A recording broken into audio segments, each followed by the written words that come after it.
Televisors, iPads, càmeres de fotos o rellotges.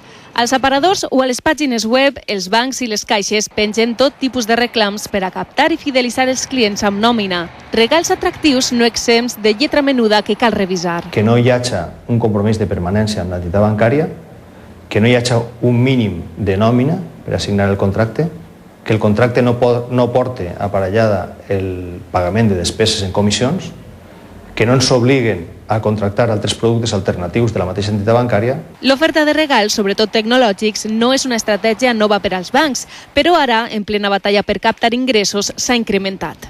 Els bancs estan buscant clients amb estabilitat econòmica justament quan el país compta amb vora 5 milions de parats, dels quals més d'1 milió no percibís ja cap prestació. I els que sí tenen ingressos, els tenten els regals? No m'interessen. Soy de persona de que antiguamente, o sea, me agrada que esté bien y sobra, no me merece. Luego lo paga en comisiones la televisión que te acaban de dar. Preferiria que me baixaren el tipus d'interès o que feren qualsevol una altra oferta o que donaren diners de veritat. La guerra està oberta. Busque, compare i trie el millor per a la butxaca.